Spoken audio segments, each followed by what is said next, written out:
Is WGR Rochester, and the Sports Bar with Gene Battaglia is on now. 2 hours of sports talk excellence here in the Flower City. 85 degrees. The sun is out from the High Falls Studios in downtown Rochester. My name is Gene Battaglia. Thank you for joining us. Happy Friday.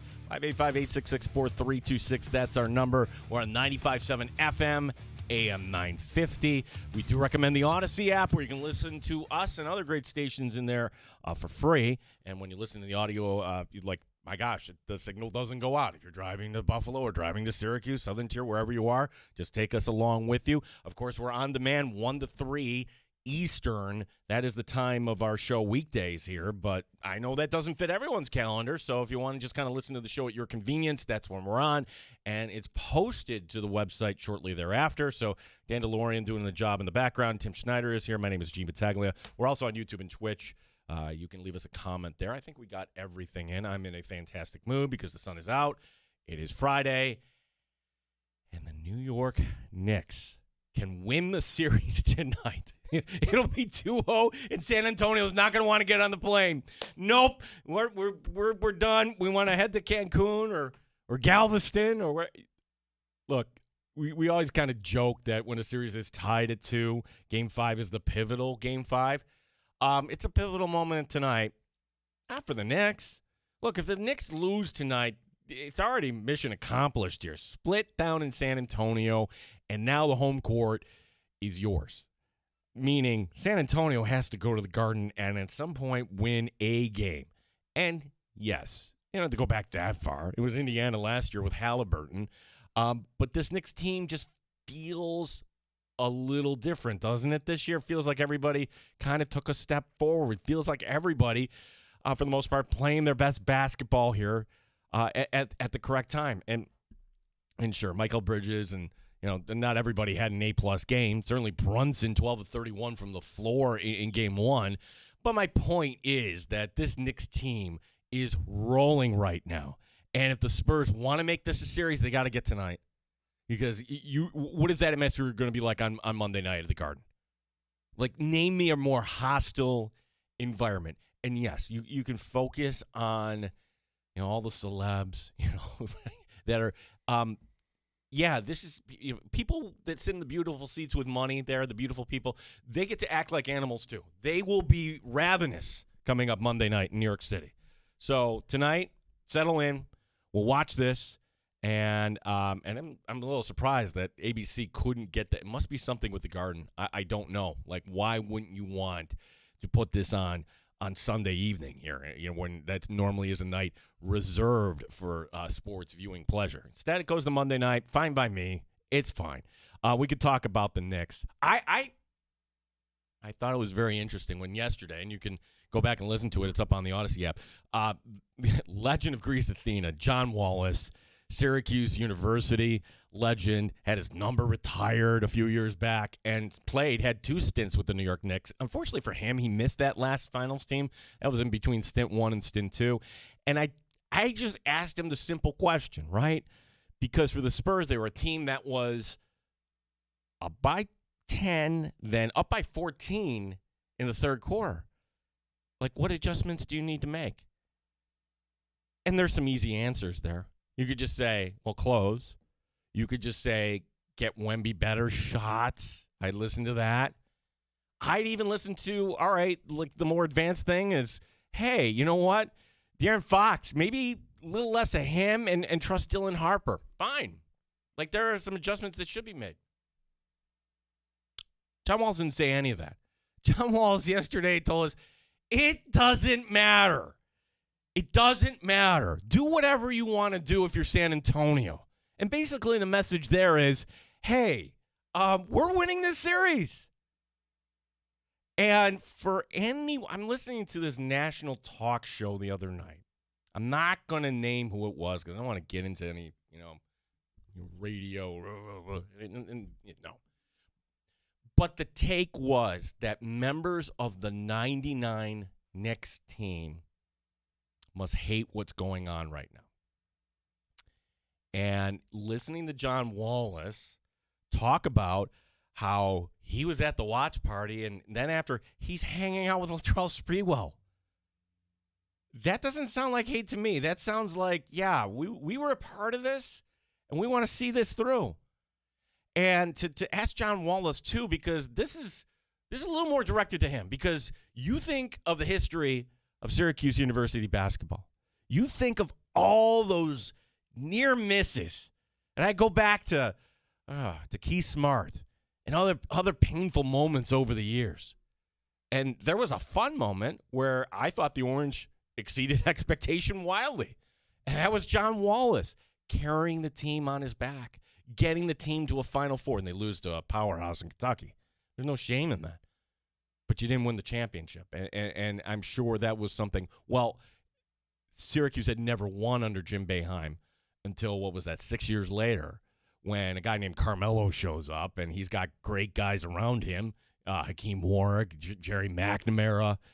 Like, that was a team that, yeah, if you were an alum, you're along for the ride. And there was zero bitterness. Like, you're excited. And John Wallace is right there partying with the guys after. So that's different. That's 6 years removed, and John Wallace clearly is identified with Syracuse. Like, he wore number 44 for crying out loud.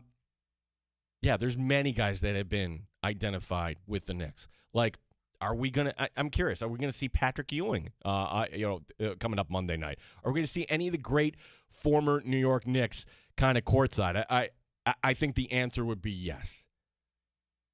If Charles where did that end off, by the way? Our producer, Tim Schneider, joining us. I think he's still banned. I don't know if they ever... Can we lift that? No Knick fan wants Charles Oakley banned, because Charles Oakley said some mean things. Ooh, I'm saying mean things about the owner.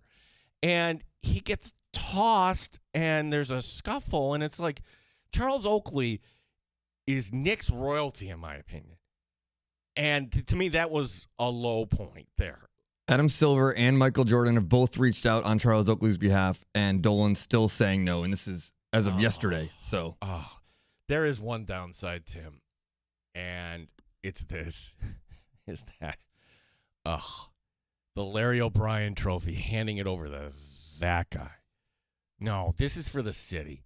Just you zip your lip. Go away and go play your music to an audience of 10. You know, all your sycophants. I take it back. The ban was lifted in 2024, and now Charles Oakley says, I don't want it. Okay. So it's a little bit of both. Right. Like, he was banned and then tried to go back in. He was actually arrested back in 2017 for trespassing. But then Dolan, or I don't know if it was MSG or Dolan, I'm sure it's all connected to Dolan, in 2024 lifted the ban. They reached out, and Oakley said, I'm good. I mean, probably at that point, it's like, if it's just the commissioner saying, all right, if Oakley knew that this was only because the commissioner said, hey, do this, there's got to be a better gesture on the part of the owner. Absolutely. So I don't blame Oakley for saying, you know what, I'm good. I'm good on that. But the point is, like, all right, there's so much to like, and then you remember, oh, yeah, I don't like that guy. And if you're wondering, how did he get banned? Like, it's common now, right? Facial recognition. Like, you look at your phone and your phone turns on. It's very convenient. And that was back then where, like, this was used in a malicious way, though, where, like, Dolan found who the employees were for law firms that were litigating against his company, and therefore banned them. So imagine you're just the secretary or a paralegal or somebody just kind of walking in, and maybe you got your kids. Sorry, ma'am, you can't enter. What do you mean I can't work here? You work for Nolan. That's not possible. Like, wait, what are you talking about? I bought my ticket. Oh, we'll refund you your money, ma'am, but you're not allowed in. What? See, that behavior it's ridiculous. That's beyond petty for somebody who's a literal billionaire. Right. So that's, not all these guys are good. That guy being right at the forefront. And as much as we kind of joke about NFL ownership and what that must be like to have that sort of wealth, I mean, wouldn't it be better if these were just kind of corporations? Or do we really, really need the owner there? Like, I'm wondering what that day will be like when the Bills win the championship and there's Terry Pegula. I think it'd be great. Honestly, I would be excited. Terry Pagula, kind of a self-made man in my opinion. Kind of did this on his own company, did everything on his own dime. Charles Dolan's not like that. No, you're updating the update. What do you got now? No, it's not an update. It's the John Wallace cut. We have it now if you'd like to hear it. Yeah. So this was, thank you. This was John Wallace. See, here, let me back up here. Good news today. We have air conditioning, Yes. Tim. We have air conditioning. Comfortable in here. Yeah, it's comfortable. Air conditioning. Your neighbors have it, and you can too. Call Crossfield today. You're yeah, this is fantastic. Thank you, landlord. Yay. We're not sweating here. And again, we'll just open up a window, Gene. No, we're in a studio. Can't exactly do that. But the downside today is, we got a little glitch in our computer system internally. Not that anybody would know that. So, as we say, we're doing the workaround today. So thank you, Dandalorian. Thank you, Tim. This was the great John Wallace yesterday when I posed the question, what moves should the Spurs make? I don't know what the Spurs can do, nor do I care what they do. I'm only interested in what the Knicks are going to do and getting 3 more victories. We owe them from '99. Talking to Larry Johnson and Spreewell and Marcus Camby and those guys. I wasn't on that team. I was right before and right after, but Yep. Those are my guys. And I was at the playoff series, and I remember Larry wasn't 100%. Patrick Green didn't play, so Spurs are good, and obviously Tim Duncan, that was a great team, but we weren't 100%. We would love to have been 100% in that series, and hopefully we get some redemption this year a little bit. Yeah, it was great. If you missed that, the interview is in its entirety. Just like and subscribe right there. WGR Rochester Sports Bar, or if you just kind of Google's, John Wallace Rochester Sports Bar interview. This to me is kind of like the Friday news dump. Here we go, NFL, as the Chicago Bears team board of directors voted that they are approving of stadium development in Hammond, Indiana. Welcome to Indiana, Chicago. No. Tim, you don't fall for this trap. Do not fall for this trap. Because, tell me, the Patriots in Hartford, Connecticut think this is funny. Or the Seahawks in Los Angeles. The San Francisco Giants in Tampa. All these things that didn't happen. Right? And why? Because the Illinois, they're two, there's the Senate and the House, right, in the state of Illinois. And one passed what needed to happen. The other, we're going to table this to the fall. Okay, you got to wait on this. Well, that's not good enough. We're going to go ahead. We're going to move ahead. Okay, so the Board of Governors, or whoever this is for the Bears, putting out a statement that we are approving stadium development in Hammond, Indiana. What does that mean? It means nothing. Why? Just read into the paragraph, Tim. The exact site is still to be selected. What the hell? It's the exact site to be selected. Wouldn't that be hey, here's the plan. Here's where we're building the stadium. Here's what it's going to cost for infrastructure. Oh, by the way, you don't have to carry for any of that. Okay, you're saying, okay, we're moving to Indiana. Where? We'll figure that out later. I guess you have a point there, but they kind of did that in Buffalo and Cleveland as well. With they didn't know if it was going to stay in the same spot in Orchard Park or if they were going to go to the city. We always had an idea or a preference. Not the same. No. That's not even the same. The Bills never, ever said we're moving downtown. So this statement put out by the Bears does not say they're moving to Indiana. They just said they approved of this plan, which nothing is signed. So I'm just calling BS on this. This is BS. They are going to wait until the 11th hour of the 11th hour. And guess when that is? That's going to be coming up in September, October. And the Bears get off to a good start. And now, I don't know. Forgive me. It's either the House or the Senate. I don't know which one. I'm going to say the Senate. Didn't approve it in Illinois. Well, then they'll approve it. And yay, the Bears will get their stadium plan. Another NFL note here is, I didn't even set you up for the show today. A terrible Shame on you, Tim. I'm blaming you, Tim. That's okay. I will take the blame for it. The bells and whistles are off. So yeah, everything's different today. Lee Steinberg will be joining us here in a little bit. Super agent. He's the agent for Patrick Mahomes. And no, I'm not going to hit him with a bunch of Patrick Mahomes questions. But what I am curious, when you have a major deal like what happened with Myles Garrett, what goes into that? We're to assume that like Myles Garrett like went to the Browns and said, "Get me out of here." But just from the agent's perspective, like what is their role? And think of it this way: can you imagine Steve Young as a Phoenix Cardinal? No, Gene, they're called the Arizona Cardinals. No, back then they were the Phoenix Cardinals. And the answer is, well, apparently there was a trade between Tampa and Phoenix way back when with Steve Young. And Steve Young was just told, hey, we're dealing you to Phoenix. And Young immediately is like, I don't want to go there. And Lee Steinberg steps in and is like, hold on, let me fix this. And he ends up in San Francisco, where admittedly you have to stay a few years behind Joe Montana. But, hey, in the end, you're winning a Super Bowl. You're a Hall of Famer. Talent rises always.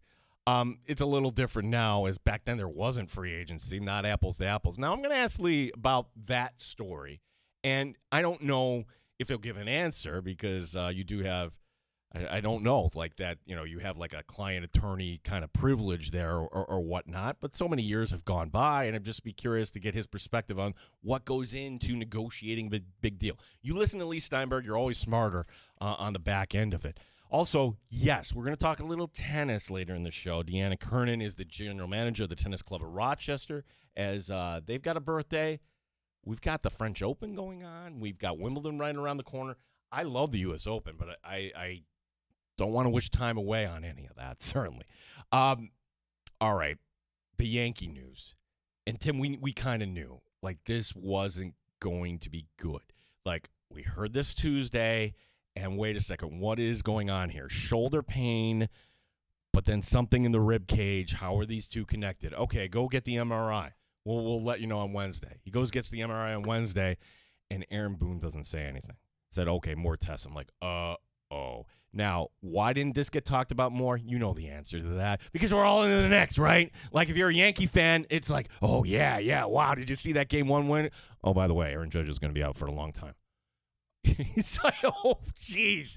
Like, what is Aaron Judge the cost for the Knicks maybe winning an NBA championship?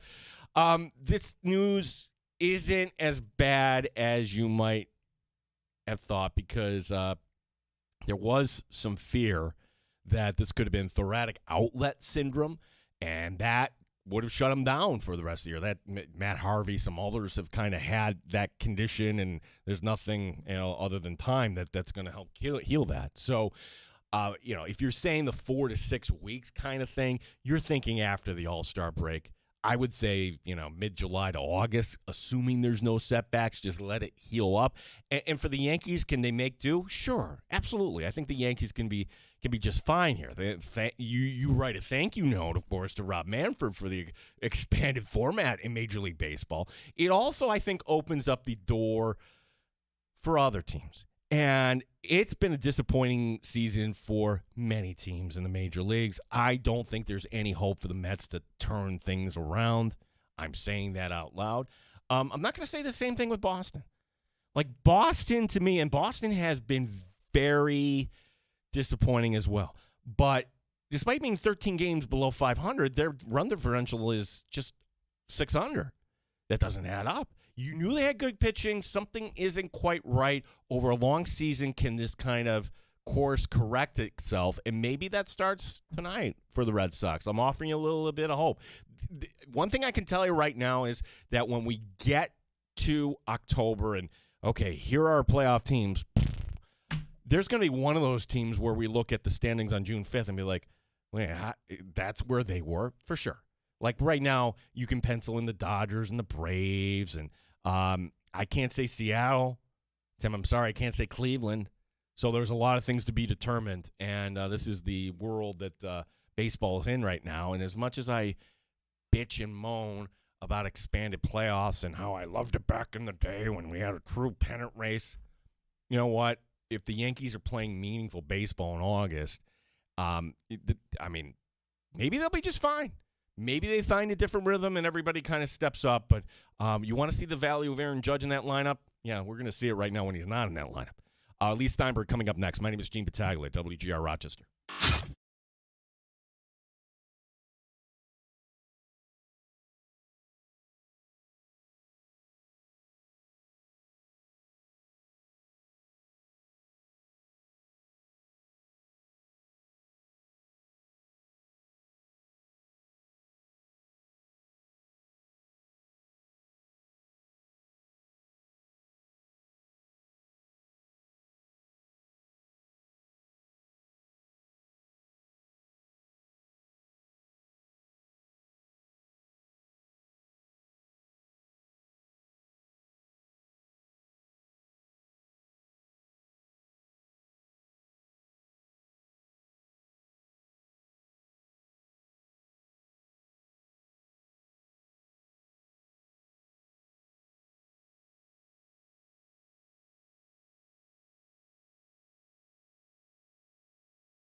WGR Rochester Sports Update. It's game 2 of the NBA Finals. Knicks and Spurs tonight in San Antonio. Of course, the Knicks up 1-0 in the best of 7. Their head coach Mike Brown on what he'd like to see his team improve upon. They're so good when they hit the paint. Now, they can beat you from the three-point line. We saw it in Oklahoma City series, so we're going to have to try to be better at it. But at the end of the day, I know we can't allow them to live in the paint against us because they'll destroy us if they do.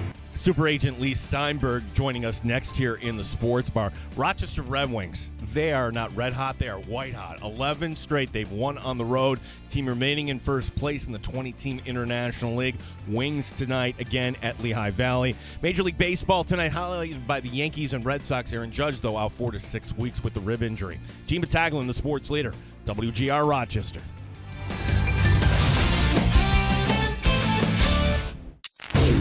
Straight up with no chaser. You're in the Sports Bar with Gene Battaglia on the Sports Leader. 95.7 FM and AM 950 WGR, Rochester. What are the tickets going for? More than $8,000 for Game 4?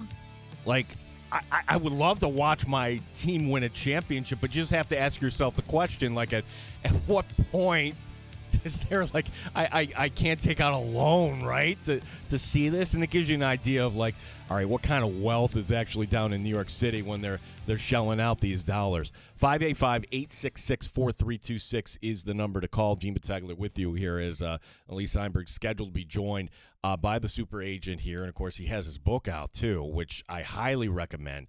Lee Steinberg, The Comeback, a playbook for turning life's setbacks into victories.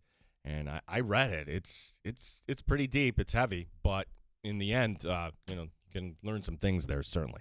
585-866-4326 is the phone number to call, as Matthew LeCroy will be pending coming up on Monday. It's amazing. Like, the Wings fell behind early last night, and it's like it doesn't even matter. And, like, when a team is playing this well and they're that loose and they're having that much fun, and this weekend will be the last weekend they're actually on the road. They're home for 2 weeks, and then that ends the first half. So the Wings will wrap up the first half of this International League season with a 13-game homestand. Worcester first, and then followed by Toledo, which, okay, I'm not the biggest fan of the split season, but since this is working out in the Wings' favor, by all means. And I'm just going to be curious to see, all right, are we going to see moves by the Washington Nationals that might actually help the Red Wings? Because that would be kind of an experience, right? Like, having the Wings, if you're not familiar with the format, it's like the 1981 format from Major League Baseball, where you have the first half winner against the second half winner. It's like the opposite of the American Hockey League. Like, the American Hockey League will do the best of three, and the reason they do that is, hey, we need to get more teams in. And even at that, like, you talk to people in that league, they'll say, hey, we really should have a best of five. We really kind of stretch that out a little bit. And because of that, it's something that really, like for this Red Wing team, you're only getting 2 teams in. And one of the teams that wins actually has to kind of wait here the 3.5 months until we get to that series in September. If the Wings end up winning it, those games would be here in Rochester following the regular season. It's just the best of 3. And then the winner of that series, the first half against the second half, would go to Las Vegas for one-game winner play-all, the AAA World Series, which I'm wondering if that's going to be, once Vegas gets the Athletics, will that be kind of a thing? I'm not sure if Lee will be joining us here. So, we'll keep moving into that point. You know what could have happened? Sometimes these radio hits, somebody keeps you too long. Yeah. That's what happened. Like, sometimes that does happen, and we find a way to get through it. Friday. Yeah. I remember, the B Morning Coffee Club, we had all lined up Abby Wambach. And this is not, let me make this clear, not Abby Wambach's fault. Because, the other show just keeps her, the Schmimmerly and Schmeck show kept her, like, way too long. Like, okay, can we be good teammates? No, I guess not. 585-866-4326. That is the Good Smoke Barbecue and Pub Wingman line. Award-winning barbecue from Good Smoke Barbecue and Pub, 135 West Commercial Street, East Rochester, goodsmokebbq.com. I was going to jokingly ask, like, Lee, how many times he's been hit up for a Knicks ticket? Like, he's got, like that. Is that ticket tougher than a Super Bowl ticket right now? I'd say they're, like, at minimum, they're in the same kind of stratosphere, right? $8,000 just to get into MSG is insanity. Like, imagine a good seat. I mean, not that there's anything a bad seat in MSG, No, but like the front row, I would settle for the parade. that's free. That's right. Now that's like, yeah, it'd be free and it'd be a heck of a lot of fun. Yeah. And yes, we've had the Yankees, we've had the Giants. What would the city be like with a championship parade for the New York Knicks? I can say this. I don't play on the team. I'm not jinxing anything. But what would that look like? What would it look like for the Buffalo Bills?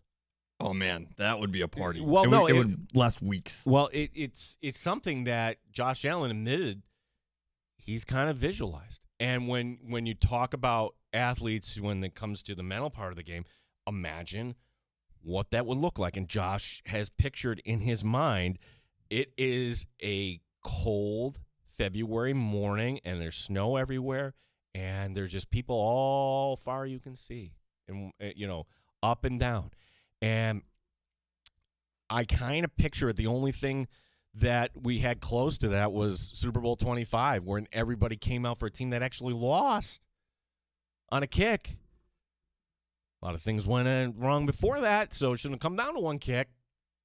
But there was everybody kind of saying thank you, Bills, and then kind of setting the stage for, getting back the year after that and the year after that and the year after that. City Hall, the steps. And you watch the Four Falls of Buffalo, to see Scott Norwood right on the steps there, like that's where he gave the speech talking about this some many, many years later. It's like, oh, wow, that is something. When you see the pictures of that, go look that up. If you're a Bills fan, you want to see history. They played that the day after the Sabres lost Game 7. I don't know if you caught that, but I did. They played Four Falls of Buffalo the Tuesday after the Sabres lost Game 7 in Montreal. Might have been a coincidence, but no, probably not. Definitely not. All right, we'll see if we can't work on rescheduling Lee Steinberg. Let's take a quick break. We will reset, and we'll have terrible time. Timmy's terrible the take of the day. That's coming your way. Also, next hour, we'll talk a little tennis as well. So, a lot to get to here in the sports bar. And look, the dance floor is open for you at 866-4326. Gene Battaglia with you here on WGR Rochester.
best local sports talk in the Flower City.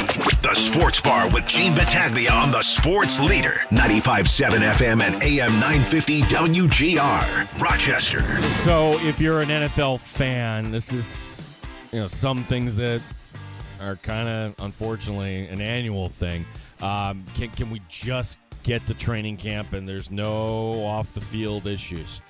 And if you're a Denver Bronco fan, the answer is, sorry, no, that's not going to be the case because one of their starters just got arrested. Welcome back in. Gene Battaglia with you at 585-866-4326. You are welcome to join us here today. We'll have to reschedule Lee Steinberg. Look, he's the agent for Patrick Mahomes. Maybe, Patrick called up and said, hey, we're kind of... And for folks who don't know, Lee Steinberg was actually... when they wrote the movie Jerry Maguire. Some of it doesn't hold up. But then again, like what does hold up from the 90s, right? But when they wrote it, it was kind of based off the real-life experiences of Lee Steinberg. And Lee Steinberg actually makes a cameo appearance. So in the history of the Sports Bar, Tim Schneider, what two individuals from the movie Jerry Maguire have been on this show? Lee Steinberg being one of them. Who's the other? Yep. Who is the other? Well, I'll let you think about that. Yeah. Anybody who wants to write in, you can do so as well. Jonathan Cooper is the linebacker from the Broncos that's been arrested. So domestic violence. No, that's he's 28 years old. Douglas County Jail early Friday morning. And, the typical way this will go. 7th-round pick of Denver 2021, but he became a regular starter in 2023. So I just think overall that Denver is a team, and I know we got Bronco fans in the area. I'm not hating, but this is just my opinion. I think they take a step back this year. I'm not entirely sold on Bo Nix. Bo Nix, to me, is not in that upper echelon of quarterbacks in the NFL. It was a year where things fell correctly, and you had some weird wins, and you have a good defense. But now maybe one of the big pieces of that defense is in Buffalo, and maybe a guy that was helping Sean Payton and Pete Carmichael is in Buffalo. So the Bills took some things. Yes, Jalen Waddle is there. That will help out a little bit. I'm not saying Denver's going to go all way all together and be drafting top 10. What I'm telling you is I wouldn't bank on them being in the AFC Championship game. I wouldn't bank on them being in the playoffs this year.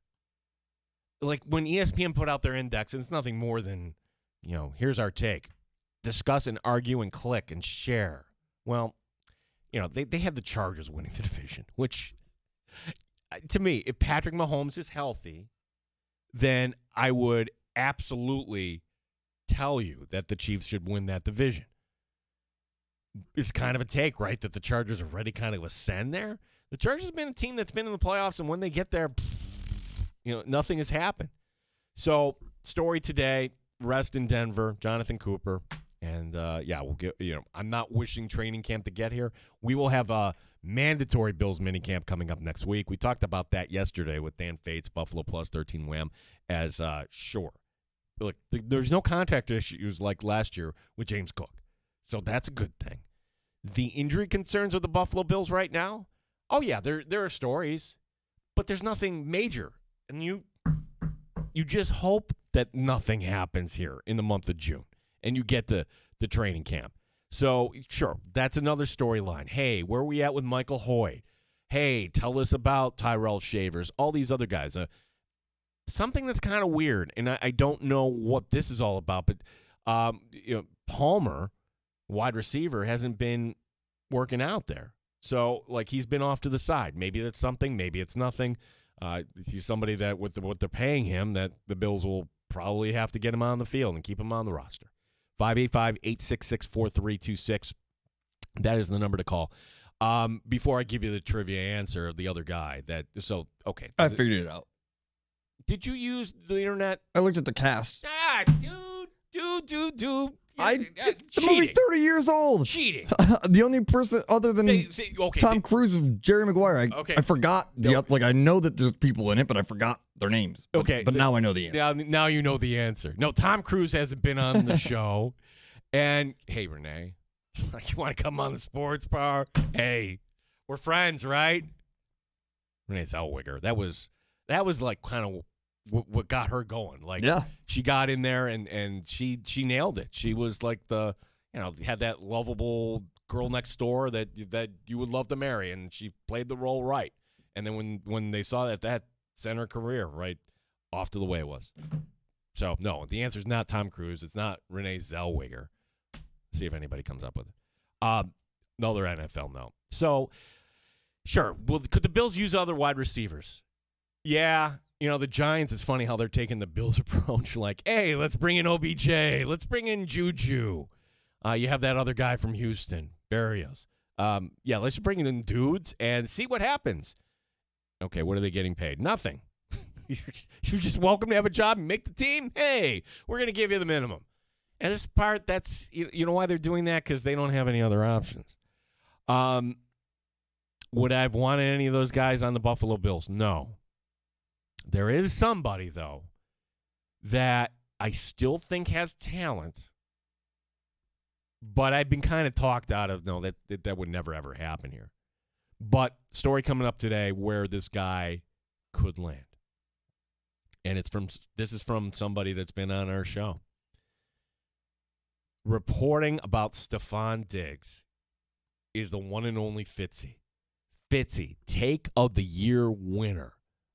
Unbelievably funny guy who just dispenses Boston takes, right? No longer with WEEI, but he's in the YouTube land. And he is reporting that Diggs and the Patriots, a reunion is possible. Now, this is funny because Stephon Diggs, wherever he's been the A1A. He's been the alpha. He's been the dude.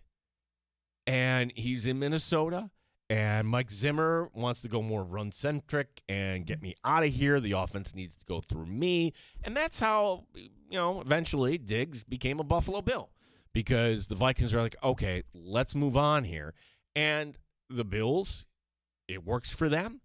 Vikings get a first-round pick, and this is always what fans think, like that first-round pick is going to turn out to be a stud.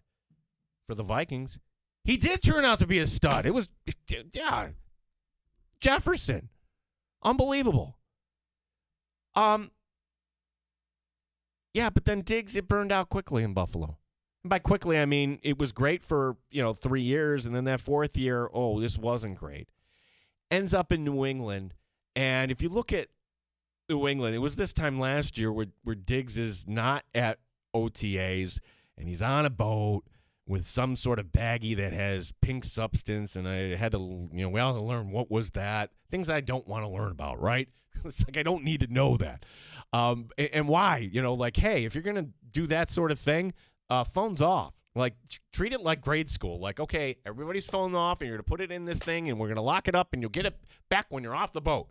That would be a simple security thing. My suggestion is to anybody, Stephon Diggs or anybody else who wants to go on a boat where maybe some things you don't want to be seen, don't let anybody videotape you. Especially when you're notable. Yeah, that's basic stuff.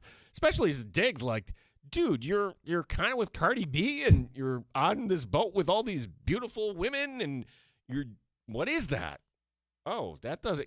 Shouldn't you be at practice right now? Okay, well, Diggs shows up, and all of a sudden becomes the loyal guy, the soldier that they envisioned.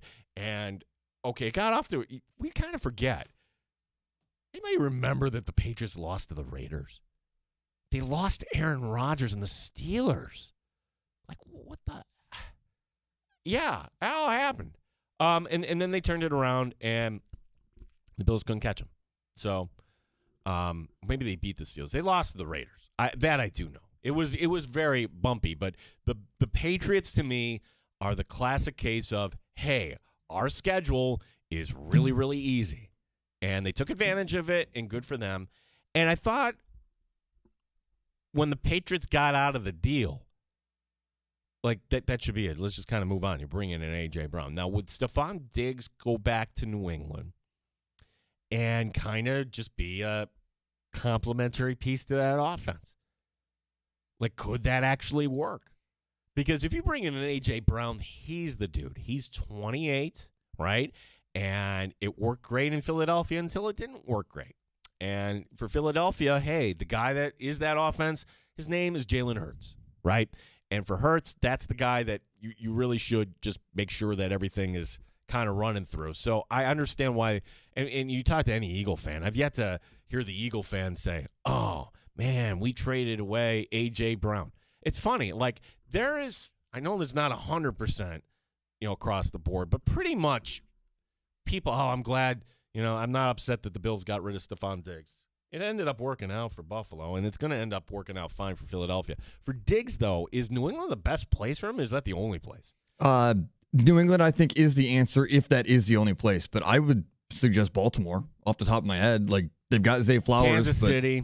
Yeah, there's places for him to go. I'm surprised. Like, to me, I'm surprised because Kansas City is like, do they really value character? And mind you, Stephon Diggs has never been convicted of anything.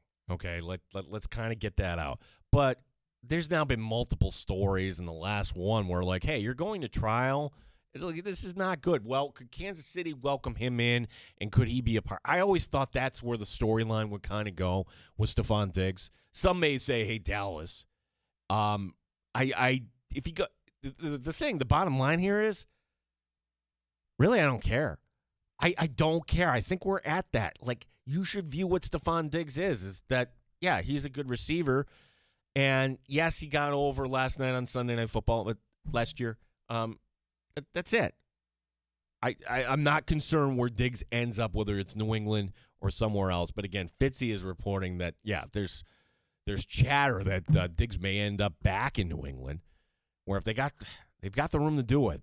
That's something you can't deny, too, that the Patriots, because they're not paying Drake May, if they want to do something like that, that would be fun. I would suggest more protection for Drake May. That would be my suggestion.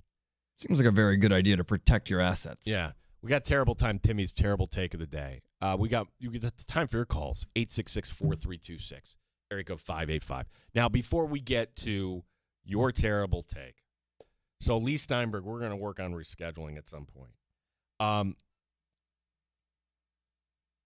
The two people that were in the movie, Jerry Maguire, that have appeared on the sports bar, well, Lee Steinberg being one, a couple wrong guesses online. No, Michael Irvin was not in that movie. We've had Michael Irvin on the show, right? But right. I think he's mentioned maybe. I know Andre Reed is mentioned, but nope, I'm not talking. I'm saying like actually on camera. It's not Cuba Gooding Jr. It's not Renee Zellweger. It's certainly not Tom Cruise. The answer is actually Jay Moore. Jay Moore was performing in Rochester, and we had the opportunity to bring him in, and he was just he was great. I mean, I was just in awe. Michael Irvin was on screen. Was he? Yep. Okay, so we have three then. Michael Irvin was on, and in the sports bar first time around, he talked about Darryl Talley being wheeled out to the plane because he was so hungover after a Super Bowl loss. I don't remember that. It was very brief. He's not credited in the movie, but he was in the movie. So okay. He's not part of the cast, but he was in the movie with Drew Bledsoe and Troy Aikman. See, doesn't that make us sound like big time here? We've had three people that have appeared on camera on Jerry Maguire that have been, like that would be my pitch to Renee. Renee, like you could be fourth there, right? Maybe. Make it a dinner party. You know, the kid in that movie is like a grown adult now. Yeah, he was my age. It's like the guy who plays Ralphie in the Christmas Story. Like, yeah, he's mid-50s now, and yeah, he's doing these whatever. Humans become adults. Yeah, these humans become adults, and every year, like, oh, the check comes in. Like, okay, great, check comes in. Let me put that away. What should I do today? I don't know. I'll go work out. 585-866-4326. Hey, if you thought the show was really, really good up until this point, well, guess what? It's now time for Terrible Time Timmy's Terrible Take of the Day on WGR Rochester.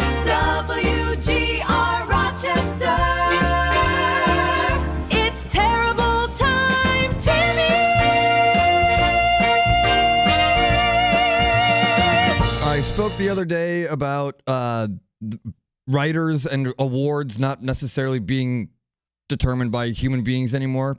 They don't do a good job of it. They often get it wrong. The debate is probably not a debate more often than not, but they still find a way to screw it up. And a couple weeks ago, I was advocating for the officials to get the benefit of the doubt here and there. I changed my mind. And as you advocate all the time, you're allowed to do that. So I have changed my mind on the officiating. Everything, maybe not AI, again, I don't really care for AI, but computerized technology to get the calls correct. Because we send things to Toronto or we send things to New York and we review things and we're getting it wrong. Like that puck last night crossed the net or crossed the goal line. That was a goal. It was in clear view. It never should have been blown. The intent to blow the whistle or whatever the ruling was, they got it wrong and they reviewed it and they got it incorrect. And it happened against the Sabres and it happens way too frequently in every sport. If tennis can figure out where the ball is for the Hawkeye thing, and if you can track a golf ball that's going 900 feet every time it gets shot, they can find a way to clearly indicate that a puck crossed the goal line. That is a good hockey goal. Vegas got hosed yesterday. Tim, like you, first of all, welcome. I appreciate. You know who I'm going to credit? Me. I have influenced you on this. And I'm not saying ban officials. And look, I know that there are a lot of great officials. I'll name drop one. Ray Richardson and his crew, like doing stuff in Section 5. No, I'm not saying that. But what I'm saying is, like, you will always have a need for somebody human just to make sure that the train is on time. And to make sure also that, hey, there are things that shouldn't be happening. For example, I'm going to get back to your take on the game last night here in a second.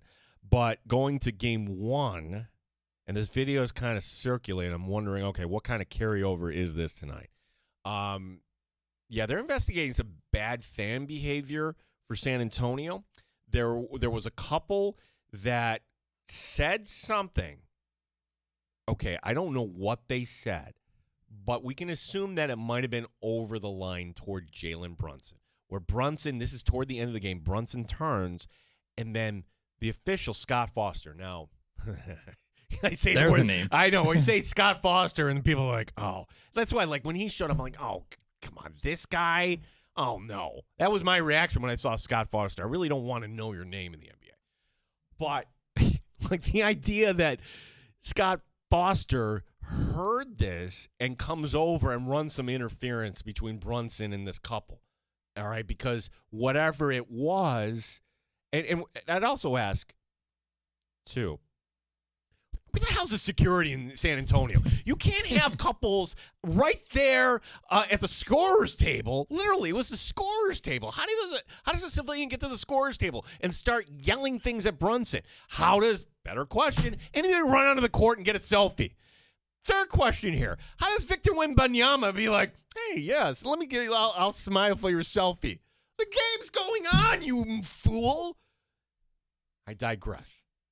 So, like, yes, Scott Foster did his job. You will always have that need for somebody just to say, these games are being, performed by humans. We need a human actually to make sure that the AI is doing their thing. Now, back to hockey. NFL is just dumb with its, litigious nature. Hockey's 10 times worse. Yes. I cannot believe that the sport will do reviews for the skate that is the back of the skate off the blue paint, just by a millimeter. Dumb. And the idea, puck crossing the line, like you said, and that's the perfect analogy. It's like, wait a second, I am watching any golf tournament and they can track the ball. And you can't tell me that the puck went over the line? Are you seriously? You cannot have cameras in there? You can't have everything you need? These things are tiny. You know why, Tim? Because they're expensive. There's an expense to this. I won't have that, though. These are billion-dollar industries. Figure it out. Spend the money. Make more money. Well, in the NFL, they don't do that with grass fields. Watch what this is going to, if I'm an NFL player, I'm like, are you kidding me? Like, the Meadowlands. Hey, wow. Hey, here, welcome to the World Cup final from the all-natural grass surface here at the stadium we can't call MetLife. Hi, who's calling that? I think New it's York Field. Okay, yeah. What do we ever say there? Like, who's the guy that just yelled that used to be? Who's the announcer? Why am I drawing a blank there? I think he's going to be the guy that calls soccer for Fox and was always everybody loved him March Madness. Gus Johnson? Thank you. I'm Gus Johnson, and he doesn't talk like that. But like, yeah, that's going to blow everybody's mind. Like, wait a second, that's a grass field. This should be everywhere in the NFL. And don't give me domes or anything like that. There's infrared. Yeah, there's lighting that you can do and you make sure that everything is growing properly. Tim, I'll give you. This will be I'll give you a grade every day. I'll give you a B+ on that. I'll take it. B+ on that. We'll talk a little tennis coming up. We got time for your calls at 585-866-4326. Yeah, why this Bears news is like throw cold water over it. I mean, it to me, it's kind of comical. It's almost like, yeah, you're just it's page one of the playbook here. That the Bears are trying to execute, but I'll tell you why. You won't see the Chicago Bears in Indiana. I'm not going to move off of that take. You're not, Tim. That is one take. You're locked in. I'm You've locked been in. locked in since they announced it. I'm locked in. It smells. It's like it's rotted fish smell. It is just, it's horrible. Gene Battaglia with you here on WGR Rochester.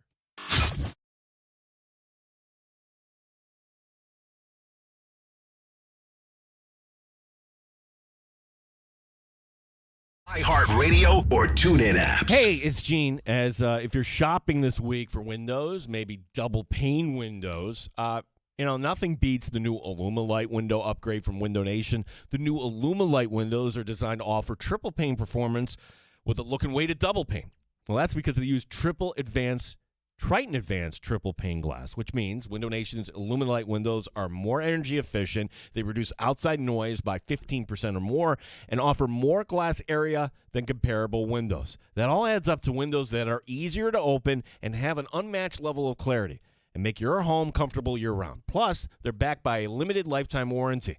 And now is the best time to upgrade your home's windows during Window Nation's Buy 4, Get 4 free sale. Imagine replacing all your windows with new Illumilite ones and getting half of them for free. Plus, you could even get them with no money down and no monthly payments or interest for 2 years. Illumilite windows, available exclusively from the trusted experts at Window Nation. Schedule a consultation now by calling Window Nation at 866-90NATION or go to windownation.com.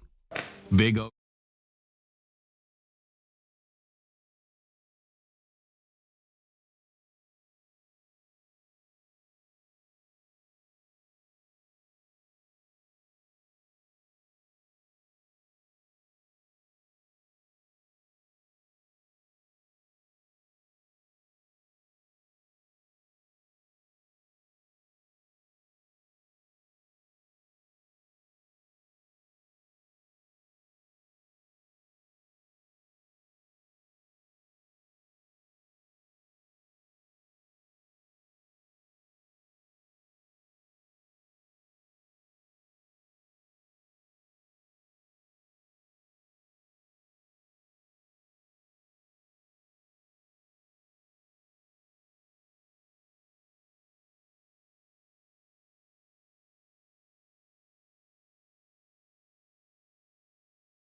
Opportunity employer. WROCAM, WBEE HD2, and W239BF Rochester. The sports leader. 95.7 FM and AM 950 WGR Rochester. An Odyssey sports station. WGR Rochester. Sports update. Game 2 of the NBA Finals tonight. The Knicks with the golden opportunity to go up 2-0 in this series after going 6 of 21 from the floor in Game 1. Victor Wembanyama talking about what needs to happen here in game number 2. We need to approach the game with a better mental state, and we just need to play our game. We just need to be normal. We don't need to do anything incredible. Normal means trusting each other, trusting the basketball guys, trusting the game plan, executing, and not relying on talent so much to make shots or to save the day. The Rochester Road Wings, yes, said that correctly. They've won 11 straight on the road. The Wings again tonight at Lehigh Valley. Team still in first place by a half game in the International League. Yankees tonight hosting the Red Sox. Aaron Judge out 4 to 6 weeks. One game in the majors and a rain delay right now. It's the Giants and Cubs at Wrigley. Gene Battaglia, WGR Rochester. Pull up a chair, stay for a while. You're in the sports bar on WGR. Grab a drink, hang your coat, get sports talk. Live from Western New York. 9 times better than your typical host. Gene and Tim have things much hotter than most. No one cares when you're out. Sabres, Bills, Americans, Red Wings, and Nighthawks. Sports bar for Rochester Sports Talk. Hi, stepping into hour number 2 here. You found us. Tell a friend as we are talking Rochester sports here. Your 10-hour weekly podcast. If you 1 to 3 doesn't fit your schedule, by all means, it's up there at your convenience. You can listen in anytime. It's funny how like some people will do that and then they tweet along. I know, Jack, you're one in Avon, and it's like I'll look at it like, you know, in the evening and like, oh, okay, like, yeah, I did say that earlier today. So you can always hit us up. I'm on X at Gene Battaglia as Peter is listening in today. Well, Peter, for a couple reasons, I can't do this. Peter writing in, if the Knicks win the finals, will they play this song? He's not asking me to play this song. He's just tweeting us this song by J.D. and the Straight Shot. All right, so that is the bluesy band. And because he's a billionaire and billionaires have a circle where everybody has sycophants and they all say yes to you. Who thinks that's actually good? Like, that's like, will James Dolan be like going down first on the parade, waving to everybody with his guitar or whatever it is? I would play this for you, but a couple reasons I won't. One, legally, James Dolan's the type of guy to be like, no, you didn't pay for the licensing for my song. And sure, we might get away with it on 95.7 FM, but YouTube has the software. If we play a song, they might go, bing, nope, that's licensed. And then all of a sudden, I don't want a letter asking for royalties from James Dolan. I'm saying this only half kidding, but he's the type of guy that would do something like that, right? Number 2, I don't want to. I just don't think the music is very good. It's really not fair that there are so many great musicians. And we're going to have a lot of these great musicians in Rochester coming up for the Jazz Fest here in a couple weeks. And the only reason this guy gets a platform is because, well, he's got his own record label and he can do all of his own stuff. I'm not going to hate on the guy. Like, if you want to do that on the side, fine. But don't build this as you're in this level as somebody else, please. 585-866-4326 is the number. Peter, thank you for writing in.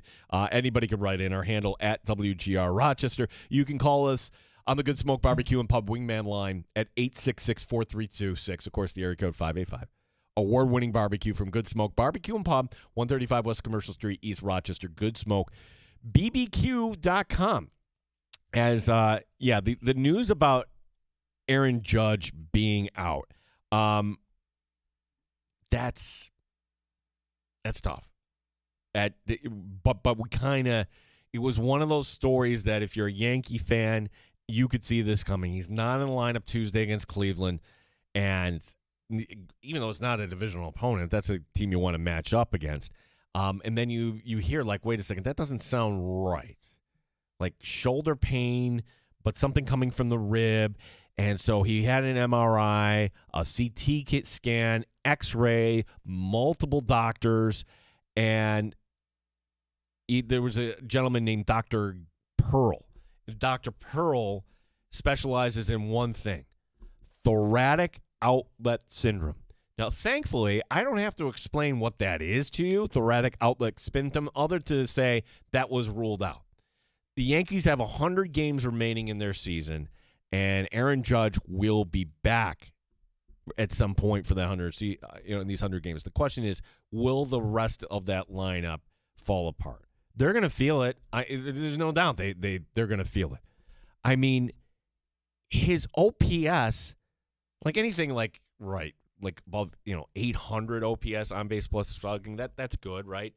Aaron Judge 1.047 on base plus slugging percentage. Like last season, he was at 1.1144 in the 152 games he played. So Aaron Judge is somebody that's the reason why he's that good. He won the MVP. Last year, we had a catcher do things we've never seen in the history of Major League Baseball. Not Mike Piazza, not Johnny Bench, not Yogi Berra, not anyone. What Cal Raleigh did with Seattle, off the charts, 60 home runs. Mariners, a playoff team. Any other year, he wins the MVP to get that sort of production, and he's not a stiff. Think of a bad defensive catcher. I don't know what it'd say that. What's the first name that pops in your mind? Gary Sanchez. He's no Gary Sanchez, right? Gary Sanchez could hit the home run, and remember the hope when he came up with the Yankees and like, oh man, dude, like another pass ball. What's going on? And Gary Sanchez probably is somewhere right now. I haven't kept track. No, like Raleigh had a seat. Now, the footnote here is like Raleigh, and we talked about this, like he was in a slump to the point where, all right, I got to try something different. I'm going to shower with my uniform on. Okay, so like, what's the difference between that and jumping in a pool? Like, are you actually getting clean if you're anyways? Cal Raleigh started to show a little bit of signs, supposedly. But what did the Yankees do? Is this an opportunity maybe for somebody else, a younger guy, to kind of step up? It's going to be fascinating. The good news is this. Number one, for a Yankee fan, you're distracted right now. Chances are you like the Knicks too. I know. The Yankees are one of those teams that you could be a Yankee fan and a Chicago Bull fan, a Laker fan, God forbid a Celtic fan. Our guy Derek in office here, I think it's disgusting that he's a Yankee fan and a Patriot fan. That to me, like, you can be fans of different teams, but you can't mix New York and Boston. You can't mix Los Angeles and San Francisco. You can't be a fan of the St. Louis Cardinals and the Chicago Bears. I'm sorry, like that doesn't. Here up here, what are the conflicts we have? Not much, right? Like you're a if you're a Buffalo Sabres fan, do you cheer for them? You want your team to be the Miami Heat? Maybe that was the year you became an NBA fan and you just kind of stuck with it. But then the Dolphins or whatever. I know Bills fans who are Red Sox fans, but then they can't. See, I Bills and Maple Leafs, but I think that you get a pass because it's a different country. But if you're not a Sabres fan and you're a Maple Leafs fan, like why is that? See, the interesting, like, it's easy to say, all right, like, who would be the number one favorite baseball team? It's the Yankees. Now, who's number two? Like, the question in Rochester, who's number two? When it comes to hockey, who's number two? It's the Sabres, clearly, NHL favorite team. I don't think it's the Rangers. Maybe you can make a case for the Penguins because Pittsburgh fan seems to not break from that. You're a Steeler fan, and you're going to that's my experience. Like, you are invested in that fully. Same thing with Cleveland fan, but for the purpose of this question, they don't have an NHL team, so that really doesn't. You're not cheering for the Ohio team, the Blue Jackets. That's a who cares thing. But by and large, hey, the Browns fan is also a Guardian fan. Like, okay, the Rochester Bills fan, it just we're kind of scattered here. But I'm not. I don't think like when it comes to baseball that there's any team that you're going to say, oh, that doesn't feel right. To me, it kind of bringing this back here. If you're a Knicks fan, like you can't be a Boston Red Sox fan. You can't. I don't know. But going back to Aaron Judge being out for a while, that's not good for the sport of baseball. It's not good for the Yankees. It's not good for anything. But the silver lining here is that, all right, rest, he'll be okay. I forgot about this, that and it's probably because it was the pandemic year, but he had a partially collapsed lung in March 2020, which, that was still from 2019. And because the COVID thing happened, like, this Aaron Judge, like, he's such a big dude that it's just like a big piece of machinery, right? Like, the bigger is biggest, the more problems. And where I say Wembanyama entering the series, like, would he be the next great one? Would Victor Wembanyama be the athlete in the NBA that the NBA has always had the guy? And if the Spurs lose this, I don't think that's like final judgment on Victor Wembanyama. It's only his second year. We saw LeBron lose early on in his career to the Cavs, and that was a beatdown, and that was a lesson, and that was a Cleveland team that, quite honestly, they weren't as good as San Antonio. Did not belong. No, they didn't belong. So this Spurs team, maybe we go back in history and be like, well, what else is on this Spurs team? It's kind of hard to kind of tell right now. It works. The pieces work around Wembanyama. Well, when dude is shooting 6 for 21, I don't know where you go with that. He's got to make his shots. And as crazy as it sounds, just work him in the paint. Let him get down low. Just stop with this nibbling around the edges and showing that you can hit three-pointers. Like, work the game inside out if you're San Antonio. That would be just kind of a simple adjustment for me tonight. And I said originally Knicks in 6. But if the Knicks pull this off tonight, it ain't going to be 6. I'm telling you. Like San Antonio's not going to take 2 of the next 3.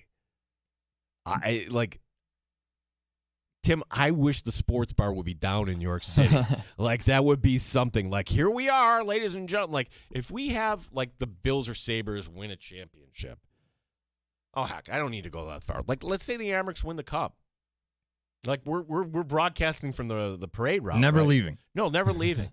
And we've had other teams in Rochester win championships. We've had, the indoor football team. We've had the Rhinos, but for those, it was just like, oh, we're on the steps of City Hall. Here's our declaration, and there's a small crowd. Yay.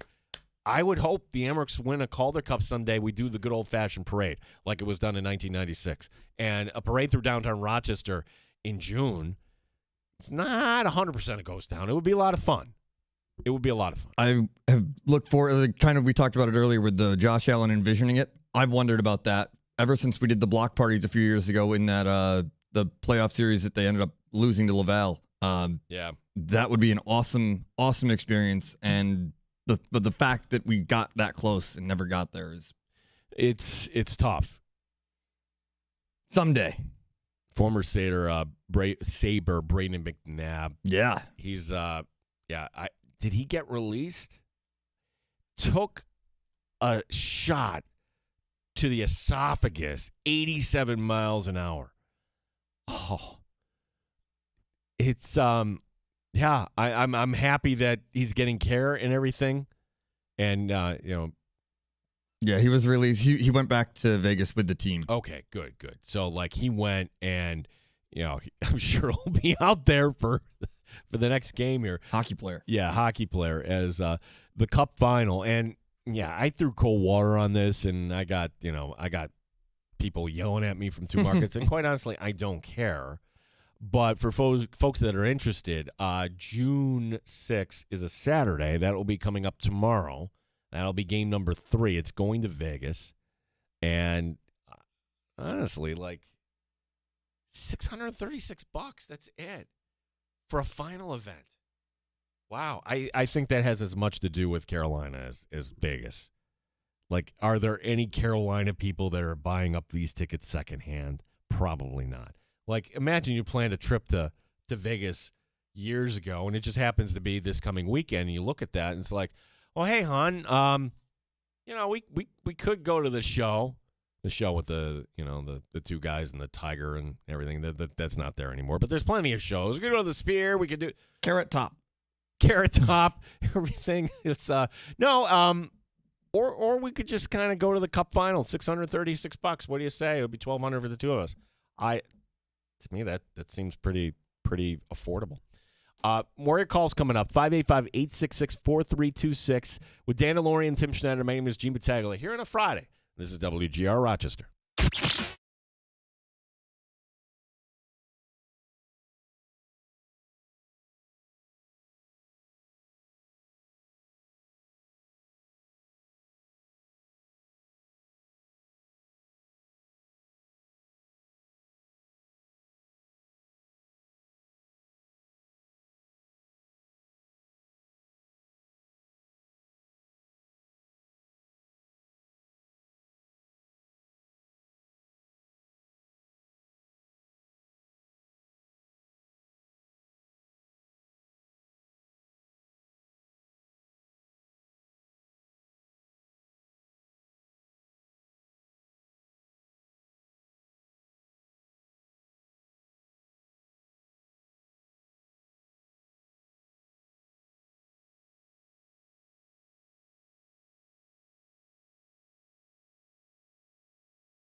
Sports Update.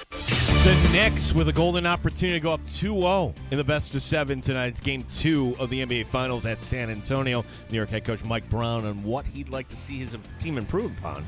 They're so good when they hit the paint. Now, they can beat you from the three-point line. We saw it in the Oklahoma City series, so we're going to have to try to be better at it. But at the end of the day, I know we can't allow them to live in the paint against us because they'll destroy us if they do.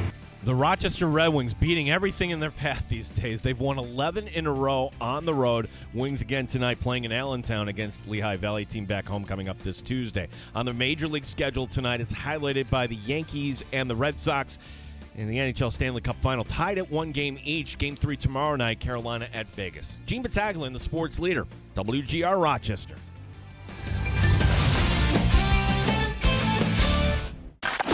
Raising the bar on Rochester Sports Talk. You're in the Sports Bar with Gene Battaglia on the Sports Leader. 95.7 FM and AM 950 WGR, Rochester. The cool thing about our town is if you're a history nut, it's everywhere, right? Like I mentioned the Red Wings, and you think back to, Silver Stadium, and you think about the history of that team. You think about some of these businesses that we all enjoy. If I just did a pop quiz, what year did Seabreeze open up? Tim, what year did Seabreeze open up? I'm going to say 1964. How about 1879? Oh, okay. Yeah. Zweigels, 1880. Tennis Club of Rochester, 1886. I'm like, wait a second. Like, didn't even know that. Joining us is the GM of the Tennis Club of Rochester. Happy anniversary to Deanna Kernan. Deanna, how are you today? Doing great. Thanks for having me on the show. Yeah, 140 years. What does that mean to get to that sort of milestone? It means that you have to keep reinventing yourself over the years. You can't think, build it, they will come. It can't be that type of an attitude. The club just constantly evolved over the years, and we're continuing to do it to stay financially sustainable. It seems like I don't know if like renaissance is too strong a word, but it seems like tennis is coming back around, and maybe maybe it's the access to the U.S. Open in recent years. But your thoughts here on where the sport is overall, because when Wimbledon comes around, we'll be paying attention, and certainly if you're looking at the ticket prices downstate, people are very much into the U.S. Open. Just kind of your thoughts on the sport overall right now, Deanna. There's definitely a resurgence in terms of participation. And it's also just an exciting time to be in racket sports, period, because there's been so many additional racket sports added into the mix with pickleball, padel, and, platform tennis is very popular here in Rochester during the wintertime. So a combination of all those racket sports lends itself to players crossing over from one sport to the other. So it's just an exciting time altogether. Yeah, for sure. And it's if you like pickleball, you know what, you can go find a tennis court somewhere, and it's something that if you haven't done it in a few years, it's pretty affordable. Honestly, like you just go out there and grab a buddy or maybe your wife, and you're just hitting the ball back and forth, and we all know we need a workout here, Deanna, and there's nothing better than getting outside around this time of year. And there's also been really solid initiatives from the United States Tennis Association, who puts on the U.S. Open every year. When I started teaching tennis, and I don't want to say how many years ago, but everyone used the regular tennis ball, and a lot of us were frustrated by the sport because when you start out, you spend more time chasing the ball than actually hitting it. And now there's modified tennis balls that are larger, they don't bounce as high, and it really allows us to bring people in at the beginner level and start to experience rallies from the beginning versus spending more time chasing the ball. So that's what's really helped grow the sport in the last 5 years. Yeah, we're talking Tennis Club of Rochester, 140 years celebrating the anniversary, and I think it's just a very important piece of Rochester history and actually and kind of the future. Are you accepting like new members right now? How does that all kind of work here, Deanna? I actually probably should have prepared for this interview by just kind of coming down, taking a tour there. Yeah, we definitely accept new members. We also give lessons to people that are not members of the club. I mean, basically what we want to do is we want to get you started playing racket sports. And so we offer a 30-minute free evaluation for anyone that inquires about playing a racket sport or thinking about joining. And then we take it from there in terms of where you're at with your athletic ability, your racket skills, and then we make suggestions in terms of what would be the best way for you to get started at TCR. And, you know, we don't expect people to join right away when they first start a sport. They're not really sure how committed they're going to be at that point. But usually it makes sense for people once they get hooked on the sport and they're playing, you know, repeatedly, you know, 3-4 times a week. Yeah, you look at it, and if you're just kind of starting out at like kind of the youth level, what does it mean to you? Like you see Section 5 tennis doing pretty well, like Fairport winning a title, Pittsford Mendon, HFL, Bloomfield, even Naples, having a team there. And it's not just the boys. I'm just rattling off the boys. Girls, you had Victor, Pittsford Mendon, HFL. Like your thoughts on kind of the next generation here of tennis here in our town. Well, I think first we should give a lot of credit to these high school coaches that, you know, really show a lot of dedication to, you know, bring the teamwork and make sure that the kids are developing by going to local clubs to, you know, get their skills increased to be able to compete at that level. So I'd like to give them a shout out. And then also just the players themselves are disciplined and working on the craft. And Rochester has a rich history of junior tennis and players, you know, thriving up into even the professional level. What do you think of Serena coming back? I mean, I'm not surprised. Well, like honestly, and honestly, my opinion here, I have no problem with this whatsoever. She can go out there, and even if it's for a doubles, you go compete. I think it's fantastic, Deanna. I do too. I think this is the thing about tennis, right? There's no age point where you have to stop playing. And as long as you're enjoying the sport, and in her situation, you need to be able to still be competitive. And if she feels like she can still compete in that arena, then more power to her. She should make a go of it again. 140 years for the Tennis Club of Rochester. Dan, what should people know about the Tennis Club of Rochester? Well, what I would like them to really know is that the relationships that have been built at this club over the years and continues to be built here on a regular basis is something that we're very proud of, in addition to obviously being here for 140 years. But we've had people, you know, meet each other at the club, get married. We have people with lifelong friendships from being here and meeting each other. And then just the longevity of the people that are playing racket sports. So it's something to truly be proud of in terms of the community that we've built here. And we continue to actually do several outreach programs and also support local charities with the resources that we have here at TCR. So I'm going to put you on the spot here, just for a game here. With 140 years, which would be 1886. When were the Rochester Red Wings founded? Give me a ballpark guess on that, Deanna. Oh, you are testing me. Let's see here. Rochester Red Wings, how about 1930? 1899. Like all, And you know what? I think I heard you say that earlier, and I didn't even. That did not pop in my head. yeah, like Seabreeze, 1879, Zweigels, 1880. Like you're right in that neighborhood. I mean, honestly, it's like one of those. Hey, let's celebrate. Some of the things that people long before us have enjoyed, and long after us will continue to enjoy. If anybody's interested in the Tennis Club of Rochester, just please reach out to Deanna. Deanna, let's do this again around Wimbledon, let's say, or maybe the U.S. Open. Appreciate your insight here today.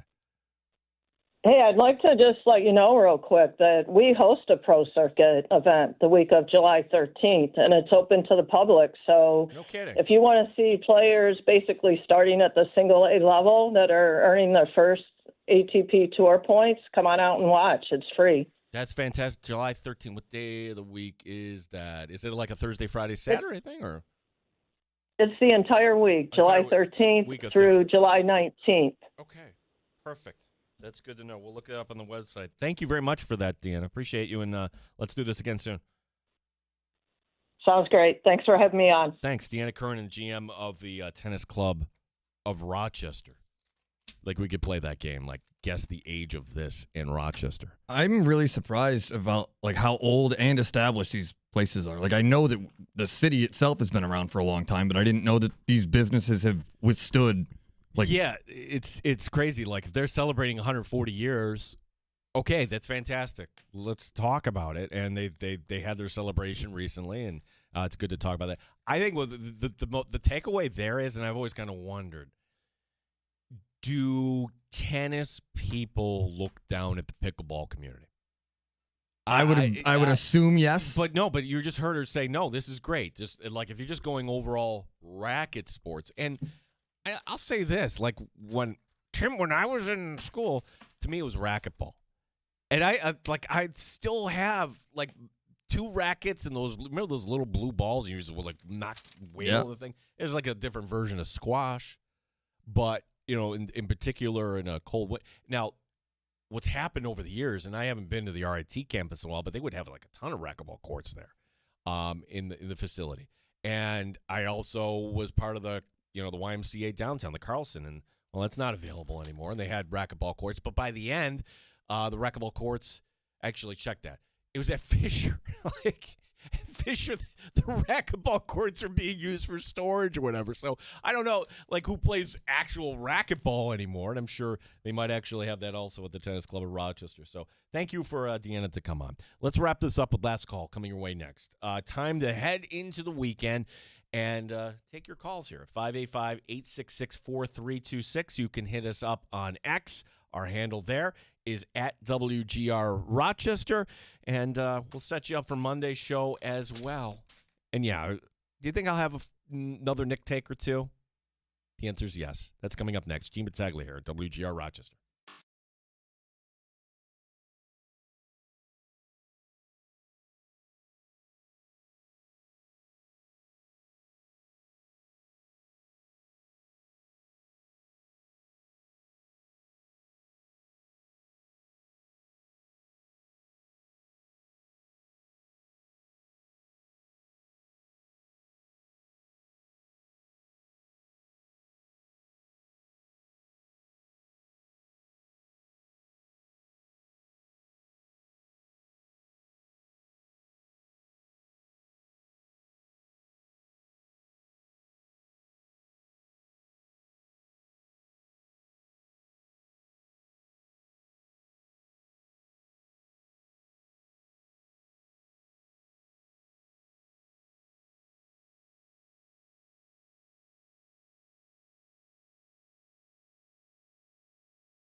Home for live sports and the best sports talk anywhere.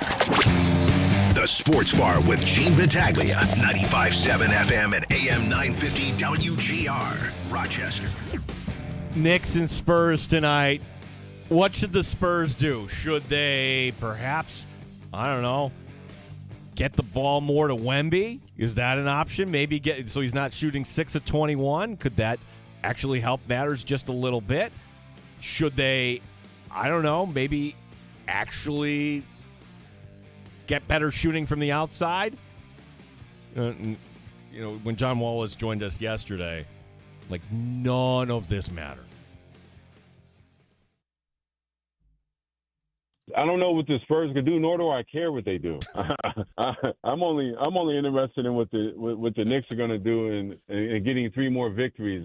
We owe them from '99. Talking to Larry Johnson and Spreewell and Marcus Camey and those guys. I wasn't on that team. I was right before and right after, but those are my guys. And I was at that the playoff series, and I remember like Larry wasn't 100%. Patrick Green didn't play, so Spurs are good, and obviously Tim Duncan has a great team, but we weren't 100%. We would love to have been 100% in that series, and hopefully we get some redemption this year a little bit. Yeah, that was John Wallace. If you missed it yesterday, wherever you get your fine audio, it is up for you on demand. 585-866-4326. Last call as we're in the Sports Bar. Beautiful day here in Rochester for everybody listening on the Odyssey app.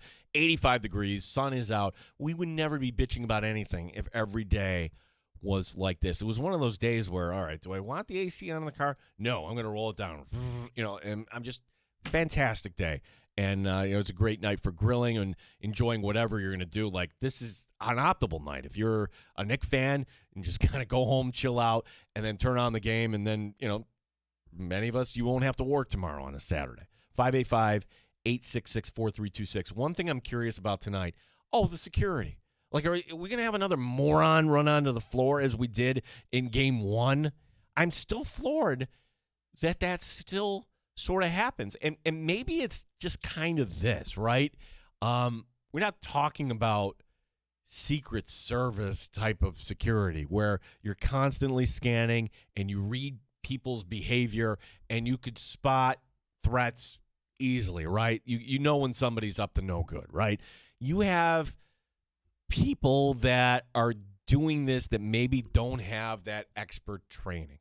And so when somebody darts onto the floor like they did, are we going to get to a point where the net result here is going to be really, really bad? Because for that in Game 1, if Robinson gave a roundhouse, we would be like, yeah, that's what should have happened. I'm going to kill the kid. Like, I don't think that's not what the NBA wants or certainly needs. You have this other developing storyline where you see this video from the end of the game, and Jalen Brunson, the Knicks just win Game 1, and Lisa Salters is just giving him the softball questions, and he seems kind of put off.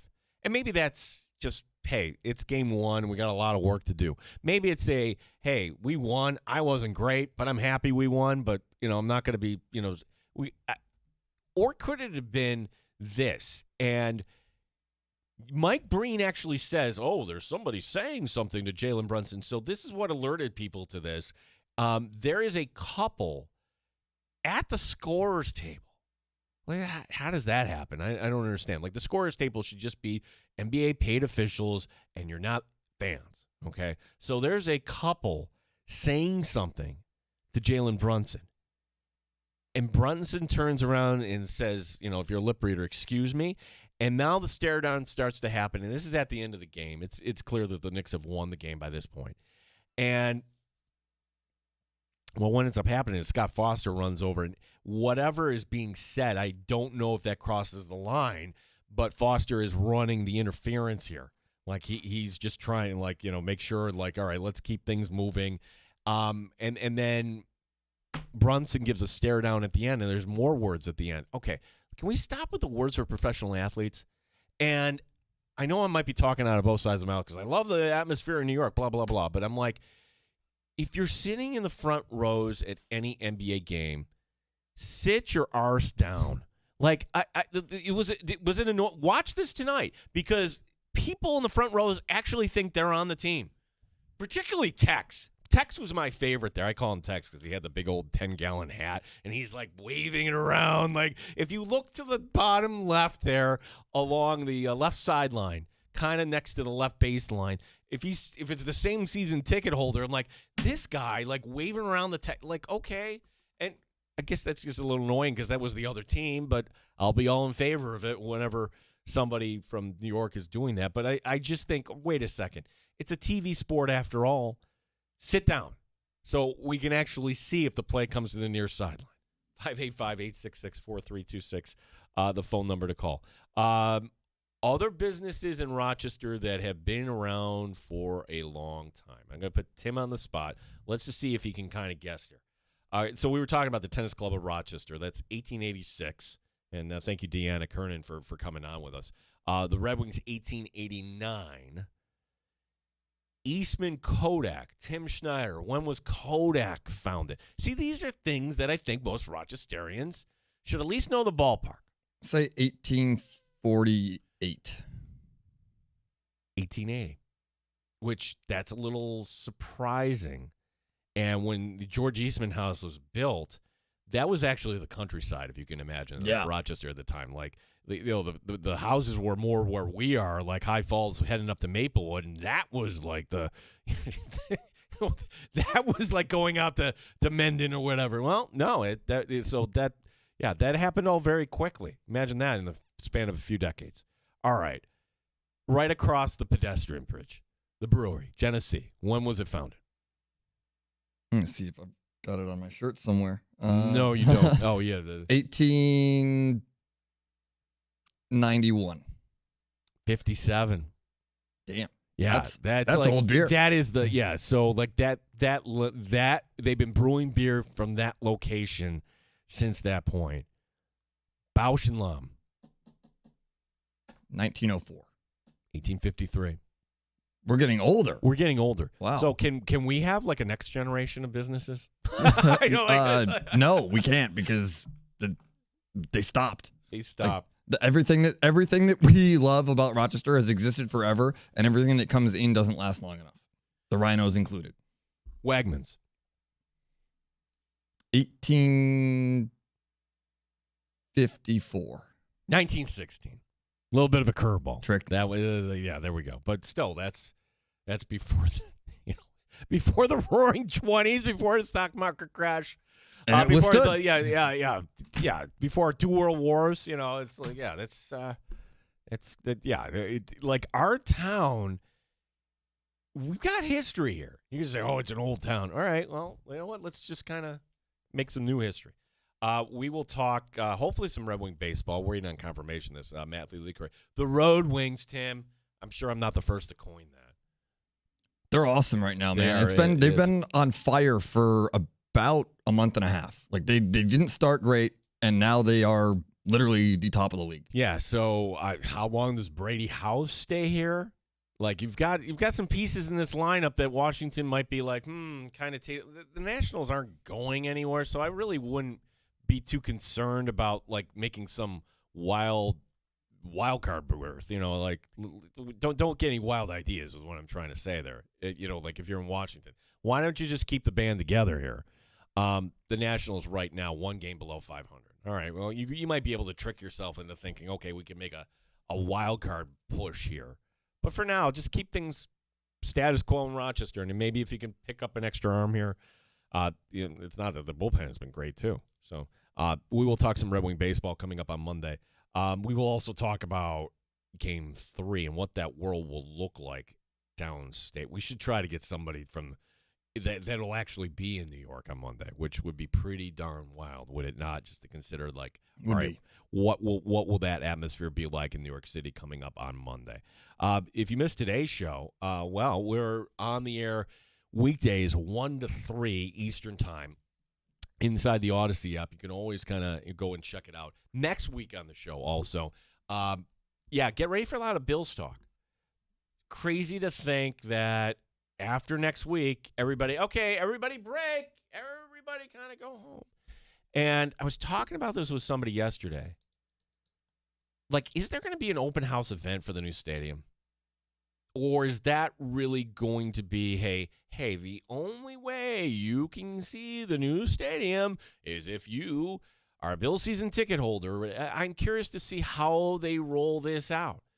Will that actually be the first time that people will be able to step foot? Will be the blue and the red scrimmage coming up in August on a Friday night? And if that is the case, then you will have 60,000 people just watching a scrimmage, but just kind of taking pictures and selfies and kind of enjoying the new stadium that, let's be honest, we all paid for, right? So it's like, can there be an open house event? Like, seriously, like, hey, $10 and it all goes to charity, to the Buffalo Bills Foundation. That makes a lot of sense. To Get everybody out there. It'll sell out. Yeah, to get out there. Not waiting for the scrimmage. Just like, hey, can we actually go in, walk around? If you bought season tickets, do you want to wait to the first game, or do you want to actually go like, okay, here? Because the patterns are all going to be different, Tim. Like, where do you tailgate? Everybody's been in the same sort of pattern, not for years, for decades. Like, okay, we're driving in. We're going to go Big Tree, and we're going to park here. Well, yeah, you got to plot it out, map it out, and figure it out. Yeah, like that. Maybe some of it will stay the same for you. Some of it certainly won't. Thanks to Dan DeLorean. Thank you, Tim. Sure. And I myself will be calling more lacrosse action tomorrow for regional. Congratulations to all the boys and girls teams in lacrosse, by the way.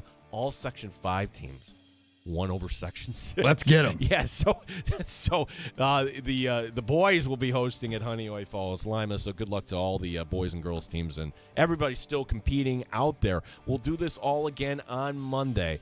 And thank you for listening to Rochester Sports Leader 95.7 FM and AM 950, always streaming for free inside the Odyssey app. Show up in the Bulldog, coming your way next here on WGR Rochester. You're in the